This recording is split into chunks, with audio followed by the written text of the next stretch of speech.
pessoal, tudo bem? Eu sou a Carolina Vilela e está começando mais um episódio da série com CMOs, uma parceria com a Zimes. Hoje a gente vai receber a Sandra Arango. Muito bem-vinda, Sandra. Tudo bem com você? Tudo ótimo, Carol. Como você está? Prazer Muito estar bem com você. também. O prazer é todo nosso. Quem está aqui do meu lado também é o Marcelo Tripoli. Ele é CEO da Zimes e ele vai me ajudar nessa conversa aqui. Então, Marcelo, tudo bem com você? Tudo ótimo, Carol. Prazer estar aqui com você e prazer estar com a Sandra também, para a gente fazer um papo super interessante aqui sobre o futuro do marketing. Muito bem. A primeira pergunta é para Sandra. E eu queria saber, Sandra, quais são os desafios e as dores do marketing hoje em dia e o que mudou nesses últimos 5 anos, né? E na sua visão, existe um novo projeto de marketing? Como é que você enxerga esse mercado? Eu acho que nos últimos 5 anos, o marketing continua evoluindo, como todo na vida. O marketing sigue sendo muito focalizado em consumidores, o consumidor sigue sendo cêntrico, mas lo que mudou nos últimos 5 anos é que a possibilidade de chegar a esses consumidores e a forma, os jeitos de chegar aos consumidores trocaram muito. No passado, a gente falava de 1 ou 2 meios de comunicação, 3 meios que tocavam aos consumidores. Hoje, realmente o consumidor está exposto a diferentes meios, especialmente digitais, redes sociais, que afetam muito as decisões de compra. Sim. Adicionalmente, além disso, um dos pontos que também trocou muito em marketing é toda a importância de propósito em toda a construção de todas nossas marcas. E propósito é uma realidade que todas as marcas têm que trazer para frente, onde digital ajuda muito, porque permite que projetos como Veja com Coração ou as comunidades protegidas de insectos possam ser alcançadas com nossas marcas através de targets específicos com comunidades particulares que a gente quer atingir. Então, sim, evoluiu muito nos últimos 5 anos e a riqueza de meios para chegar a los consumidores diferentes, com propostas diferentes, com propósito, com programas e não somente com produtos, eu acho que faz que a mirada de marketing hoje seja muito mais rica e muito mais interessante, possivelmente. Sim, com certeza. E Tripoli, para você, o que as agências precisam fazer para se adaptarem a essas novas lideranças, a essas expectativas como as da Sandra? Então, acho que como a Sandra falou, essa fragmentação de meios, né, esse consumidor que tem cada vez mais a atenção dele dispersa, né? Hoje em dia dizem que são milissegundos que você consegue reter a atenção do consumidor até ele decidir continuar com o dedo dele ali no scroll do feed, faz com que as agências tenham que ter um outro equipamento, outras metodologias de trabalho, outros tipos de profissionais. Então, a agência de publicidade que foi cunhada lá 50 anos atrás, que era baseada num conceito de atendimento, uma dupla de criação, com um diretor e um redator de arte, a mídia e o planejamento não funciona mais hoje. Essas funções elas continuam importantes, mas elas foram adicionadas de muitas outras funções, né? Hoje você precisa de um social listening, você precisa de um community management, você tem o conceito de criação pode estar colocado num creator externo, num influenciador externo. Então, o monopólio de uma ideia, de um storytelling, não necessariamente tem que ser de uma dupla de criação. Então, é uma mudança grande que as agências precisaram aí, estão precisando ainda se adaptar para conseguir atender esses consumidores hoje que têm um comportamento muito diferente de consumo de meios.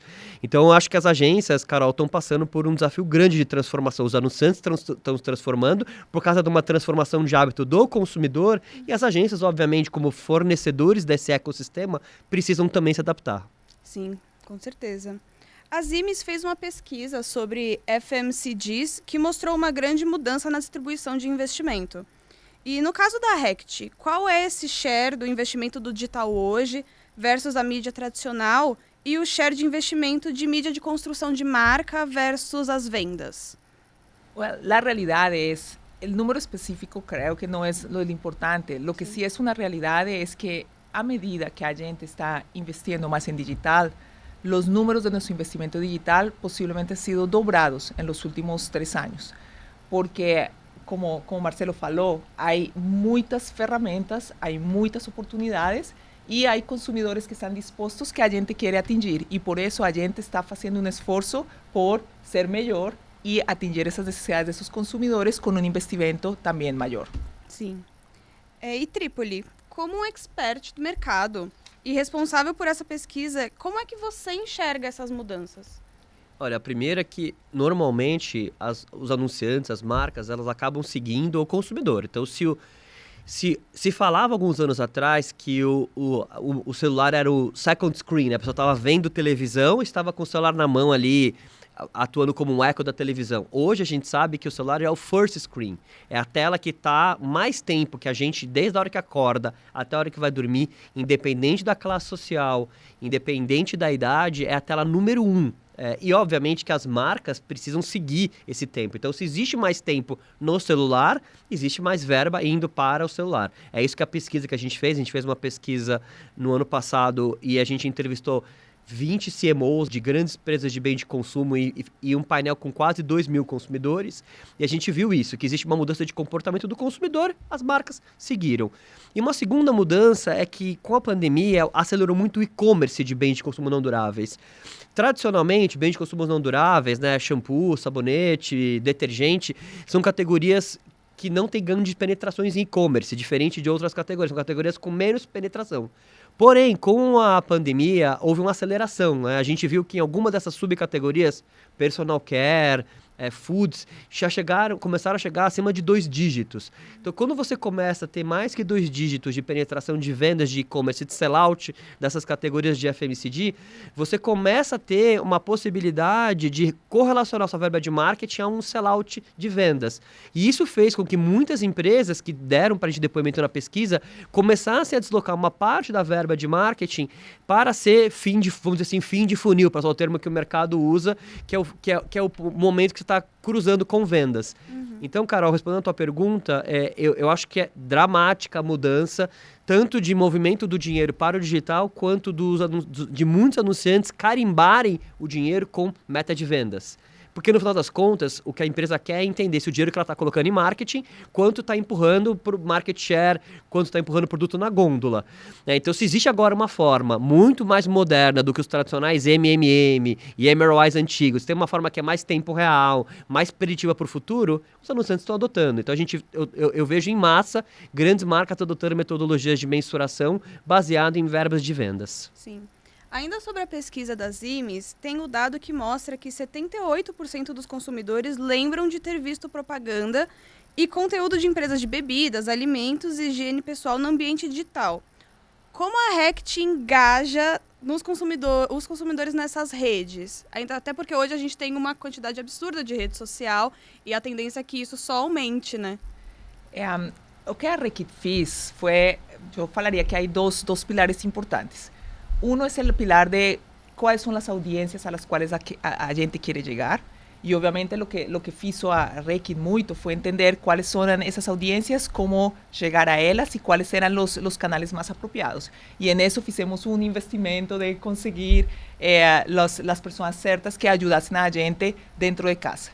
El segundo punto que a gente hizo fue cómo desenvolver conteúdo que era apropiado para esas audiencias que a gente quería atingir.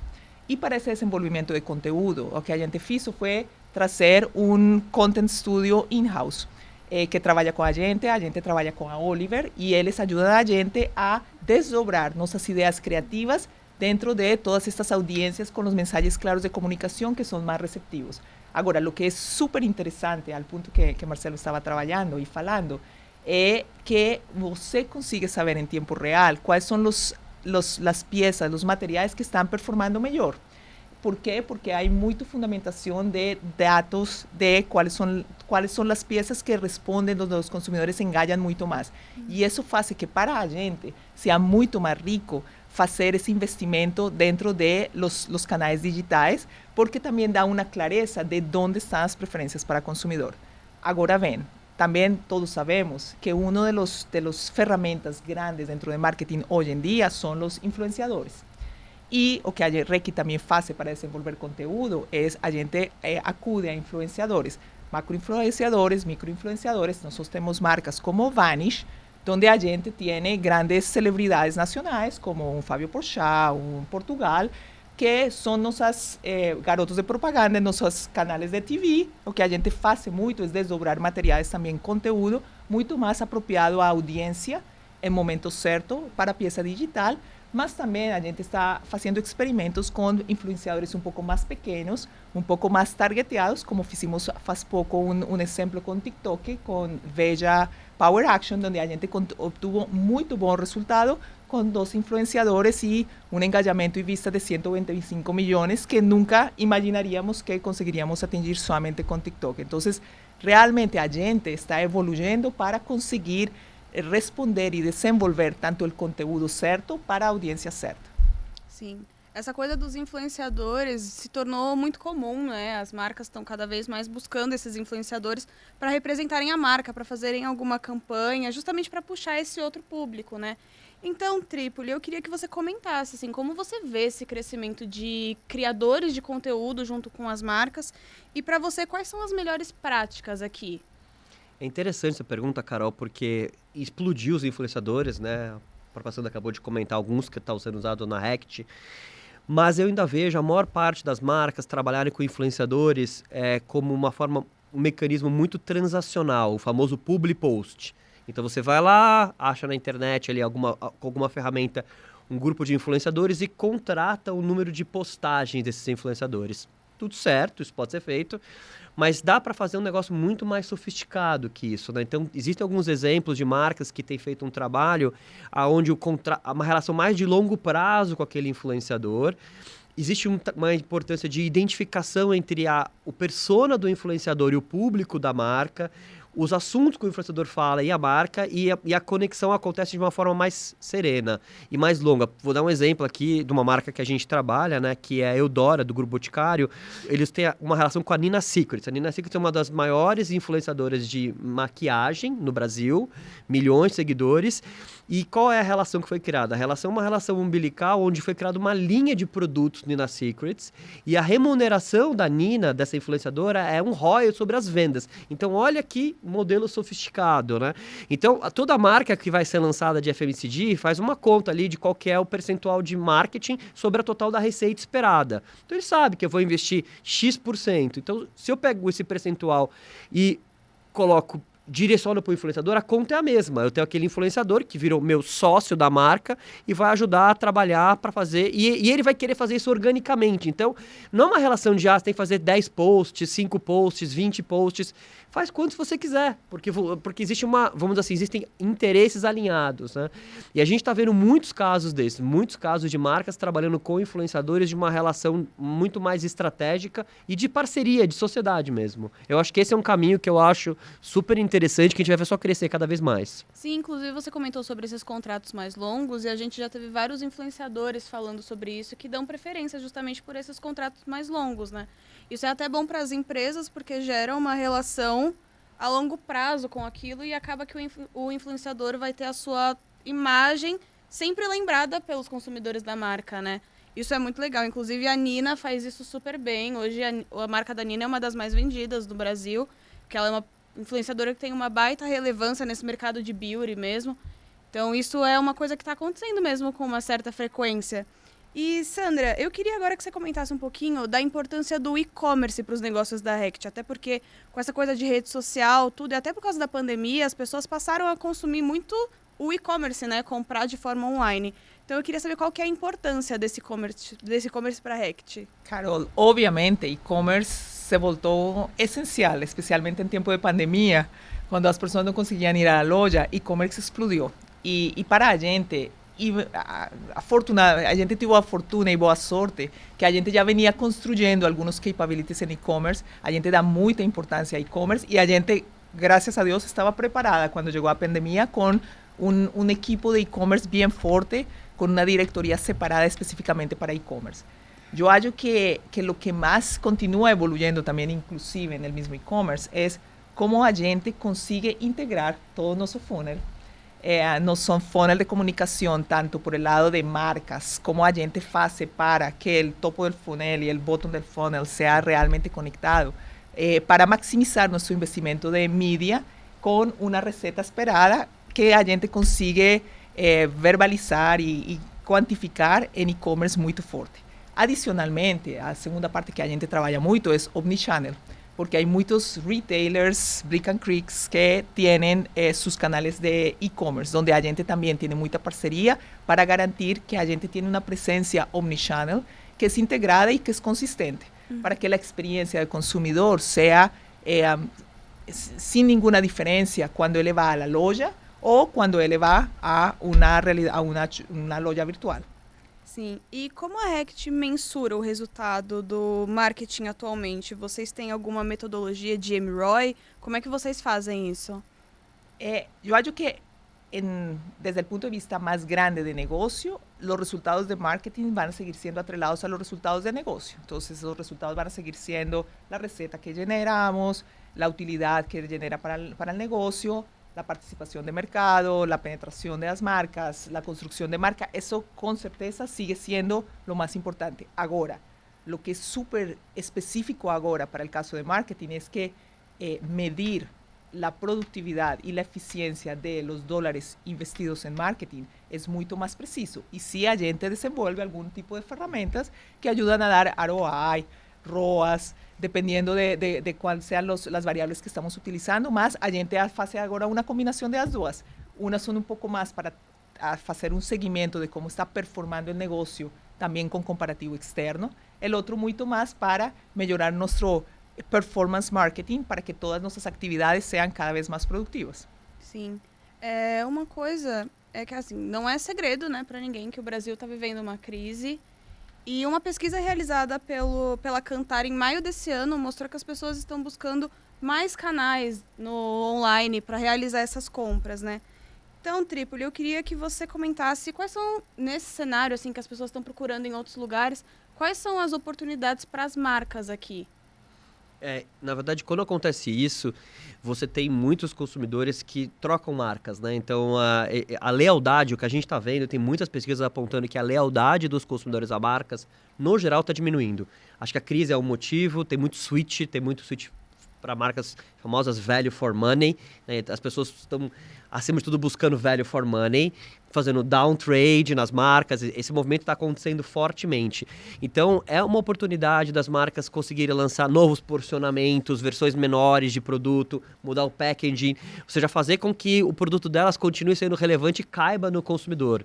Então, eu acho que é um momento muito importante para as marcas inovarem, para lançarem produtos novos, para mostrarem o valor agregado delas e para, principalmente, elas tentarem blindar um pouco aquela clientela que já era fiel delas, porque é um momento de muito switch de marca. Então, eu acho que no momento de crise, mais do que no momento de crescimento de market share, um trabalho de um bom brand manager, de um bom time de marketing, de uma boa área de consumer insights é muito crítico. É essa hora que você vê um time super eficiente de marketing fazendo a diferença, porque, vamos dizer assim, o bolo não está crescendo naturalmente. Quando o bolo está crescendo naturalmente para todo mundo, quase que você cresce por inércia. As marcas todas, principalmente as marcas líderes, crescem por inércia. Quando você está no momento de mercado estressado, que a gente está vendo agora, você precisa aí manter o teu market share e tentar ganhar novos espaços. Então, eu acho que, acima de tudo, o uso de dados, a mensuração de pesquisa, ter o pulso do consumidor, entender e ter empatia com o consumidor é muito importante. Sim. Sandra, essa mesma pesquisa da Kantar apontou que os gastos das famílias FMCG na América Latina aumentou em 26%, numa comparação direta com o ano passado, né, com 2021. 2021-2019.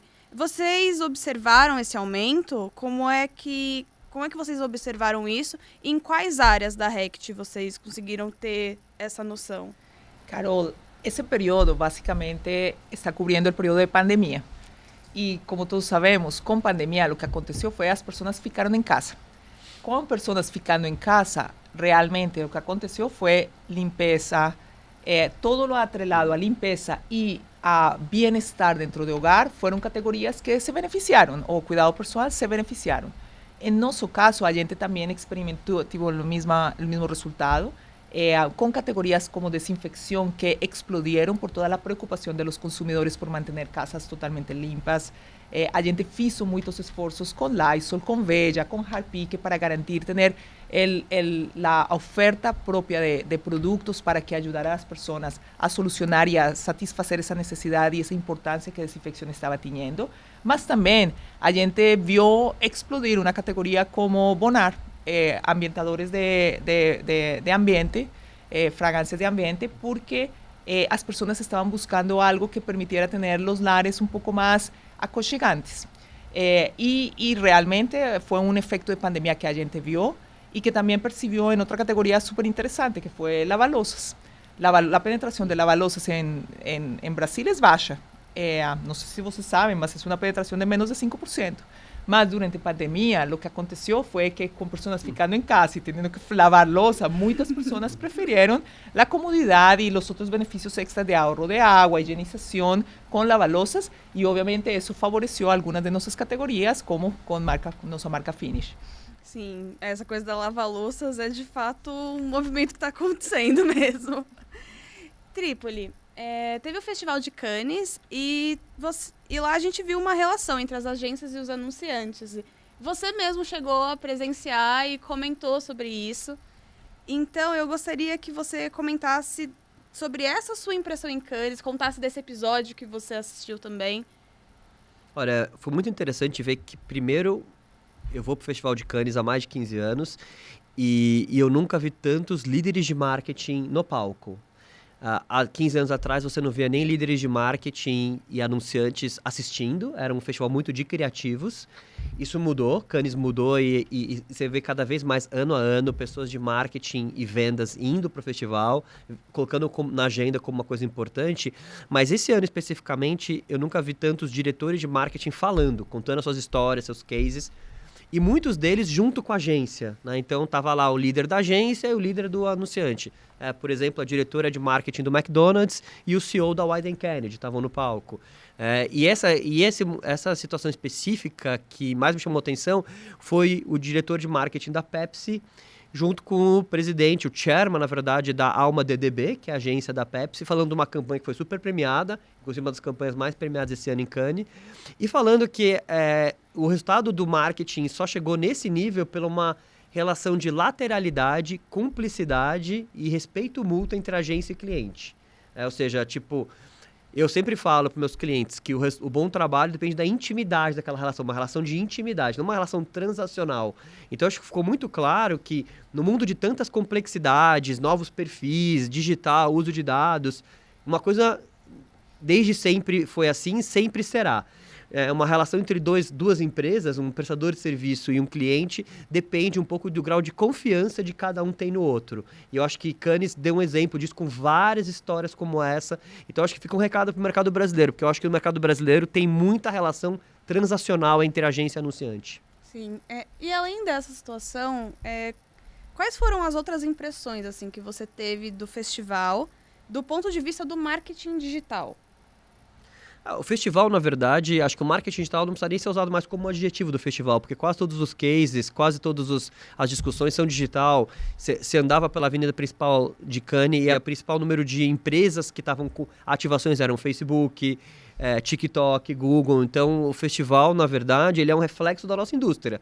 A nossa indústria é uma indústria onde o principal meio de comunicação, a principal verba dos anunciantes, o principal gasto de energia, a principal produção de conteúdo é digital. Mais uma vez, pelo que eu já tinha falado, o consumidor foi para lá, todo mundo vai junto e criou toda uma indústria multibilionária, trilionária em volta, e Cannes representa isso. Então, eu diria para vocês que o digital é a pauta a pauta que está cobrindo todo o festival, e que o que a gente viu esse ano foi algumas coisas conectadas com esse digital, que é: minha marca está fazendo o que no digital? Ela só está tentando empurrar produto, ou ela está tentando contar uma história que conecte com algum tipo de crença daquele consumidor, com algum tipo de território que interessa para o consumidor, né? Acho que como a própria Sandra falou, né, a questão do propósito, né? Então, acho que esse ano eu vi muito cruzamento entre usar um meio digital que personaliza mensagens, que garante a jornada do consumidor individualizada, conectada com pautas de interesse da sociedade, do público-alvo. As marcas não podem simplesmente estar só empurrando produto. Acho que foi falado isso muitas vezes, Carol, esse ano. Sim, esse ano também a gente teve a presença de alguns influenciadores digitais, né, em Cannes. Teve alguns desses espaços das marcas que eles levaram um influenciador digital, assim, foi muito legal. E, Sandra, ainda sobre Cannes, eu queria que você comentasse da relação que a Rect tem com as agências. Como que vocês pautaram essa relação? Usando as coisas também que o Trípoli comentou aqui, dessa importância. Como é que é isso na Rect? Eu acho que Marcelo falou algo súper certo, que é a importância intimidad y la confianza en el trabajo con la agencia. A gente en la Reckitt, nós temos uma agência parceira por muitos anos, que é a Havas, nós trabalhamos com eles, e é uma relação de muito respeito também, e a gente espera ter uma troca muito boa de ideias, porque juntos conseguimos trazer as melhores ideias para comunicar com nossos consumidores, para garantir que nossas marcas sigam crescendo e se aproximando muito a nossos consumidores. Também a gente tem outras agências onde a gente simplesmente tem uma relação de trazer ideias. Porque eu acho que uma coisa que é muito certa é agora diferentes agências, PR, in-store, todas essas agências, o que fazem é enriquecer a comunicação, enriquecer as ideias para que a gente consiga atingir muito melhor e de um jeito muito mais prático, engraçado, liviano, as necessidades de todos os nossos consumidores. Sim, e a gente sabe que uma parte muito importante desse trabalho são os dados dos consumidores para que vocês consigam fazer uma coisa mais certeira, né? Então eu queria saber como é que vocês fazem, como é essa estratégia de coletar esses dados, como é que vocês fazem isso? A gente está, obviamente, é uma realidade que todos estamos buscando atingir maior número de, não somente dados, mas informações que permitam a gente personalizar melhor nossas ofertas para nossos consumidores. A gente tenta que a maioria de nossas ações promocionais sejam uma fonte para a gente conseguir esse conhecimento de dados, mas também a gente tem alguns canais abertos de comunicação direta com os consumidores. E o que a gente faz é tentar conseguir e atingir todas essas informações e estabelecer esse engajamento com nossos consumidores, obviamente sempre respeitando todas as leis de proteção de dados que existem aqui no país e no mundo. Sim. Tripoli, uma pergunta agora para você, que eu queria que você falasse como que uma empresa de bens de consumo que não é dona do canal de vendas pode fazer para captar esses dados? Acho isso super desafiador, Carol, porque a gente brinca que as empresas que são donas do canal de vendas e o canal é digital, elas estão no melhor lugar, né? Então elas têm um e-commerce próprio delas, o dado, elas vão ter todos os seus sellouts, o seu sellout um a um, e-mail, o celular. No outro extremo é a empresa que não é dona do canal, que o canal é feito por um parceiro, e essa venda ela é offline. Que é o caso da Reckitt, provavelmente, porque os supermercados, eles são lojas, a maior parte da venda dele é loja física, e nessas lojas físicas acontece uma transação que é um terceiro que faz, pode ser o Carrefour, o Pão de Açúcar. Então, é importante, né, os clientes meus que trabalham nessa área de bens de consumo, a gente sempre estimula eles a criar mecanismos de coleta de dados. Por exemplo, ter um próprio D2C, uma operação própria de venda online, que muitas vezes nem é para roubar o market share dos parceiros comerciais, mas muito para ter esse canal direto, para experimentar com linhas novas de produto, ter um canal. Então, a gente vê cada vez mais empresas, Unilever, Procter, Coca-Cola, montando canais de venda direto. As pessoas perguntam, por que a Coca-Cola precisa vender direto? Muitas vezes não é porque ela acha que aquele canal vai ser um canal preponderante, mas é para ter esse consumer insights, esse canal de coleta própria. Um outro jeito que está se popularizando muito, no Brasil ainda não chegou com muita força, são esses cupons de desconto, né? Essa carteira digital de cupom de desconto, né? Então imagina, eu poderia ter uma carteira digital de cupom de desconto da Reckitt e pego ali aquele desconto de uma promoção lá de compre 2 vezes, ganhe 3, e vou lá no Pão de Açúcar e mostro isso e consigo essa promoção. E essa venda especificamente da pessoa que foi lá com aquela carteira digital, a Reckitt coleta o dado. Né? A gente tem feito alguns projetos para alguns anunciantes que é exatamente desenvolver essas carteiras digitais promocionais para permitir essa coleta de dados. Então, eu acho que o mercado vai caminhar cada vez para isso, para indústrias como a Reckitt, entre outras, conseguirem cada vez mais ter dados individuais totalmente em compliance com a LGPD, com as leis de proteção de dados, mas colher esses dados para servir melhor o consumidor. Sim, não, com certeza. Isso é muito importante. Essa coisa do cupom é muito engraçado mesmo, que a gente vê que em outros países isso é muito mais comum do que aqui. Muito mais. O Brasil não usa tanto cupom. Não, mas está começando. Você vê que McDonald's, Burger King, você começa a ver algumas empresas criando esse hábito já direto no digital. Nos Estados Unidos existia o cupom físico, né? A pessoa pegava lá a tesoura lá e recortava. Eu lembro dessa época. Tipo, você chegava lá no supermercado com vários papelzinhos de desconto lá de cashback. Sim. Nós estamos chegando no final do nosso episódio e eu tenho mais uma pergunta para cada um. A da Sandra, eu gostaria que você falasse assim, Do ponto de vista do anunciante, o que você enxerga como a agência ideal para enfrentar esses novos desafios do marketing? Eu acho, Carol, que a gente já falou que uma parte bem importante vai ser parceria. Com certeza é crítica para a agência e para a gente ter um parceiro que, um, entende nossos consumidores, dois, entende nosso negócio e três, é uma agência que consiga simplificar por toda esta fragmentação de mídia que existe agora, simplificar nossos mensagens e ter a capacidade de mostrar aos consumidores de um jeito que seja bem distintivo e disruptivo para que o consumidor entenda o que a gente quer falar. Eu acho que isso é basicamente o que a gente espera de uma agência ideal. Sim, e Trípoli agora da visão, do ponto de vista da agência, né? E sobretudo com base na relação com os anunciantes que foi debatido em Cannes, quais são os pontos dessa parceria que não podem faltar? O que você acha que é essencial nisso? Eu também acho que já falei um pouquinho disso, eu só queria complementar com... Eu acho que as relações maduras entre agências e anunciantes, elas são relações onde a agência ela é avaliada pelo valor que ela está gerando para aquele anunciante, não pelo custo da agência, né? Então, eu sou radicalmente contra esses processos onde a agência é escolhida baseada numa planilha de preços, de hora homem aberta, e o custo da hora homem é comparada, porque eu acho que eu posso ter uma hora homem de uma tabela 10 vezes mais cara do que uma outra agência e mesmo assim gerar 5 vezes mais valor para o anunciante. Então eu acho que métricas que alinham os interesses no valor gerado, que é quanto que minha marca ficou mais forte, quanto ela cresceu de brand tracking, de brand lift, ou de sales lift, ou de ganho de market share. Então, indicadores de negócio serem usados como um mecanismo de avaliação da agência e de mecanismo de compensação mesmo, de pagamento da agência, eu acho muito mais interessante. Eu vim de consultoria, né? Fiquei quase 4 anos numa consultoria onde toda a nossa análise de projetos com cliente, de quanto valia o projeto, era baseado no valor que a gente entregava no projeto. Porque as agências não podem ser a mesma coisa, elas são parceiro, elas são um mecanismo de geração de mais receita, de mais vendas, então eu acho que isso deveria evoluir para isso. Eu vejo que existe muita oportunidade, porque poucos anunciantes no Brasil acho que trabalham nesse formato com as suas agências. A remuneração é muito cost-based, e ela tem que ser muito mais value-based. Sim.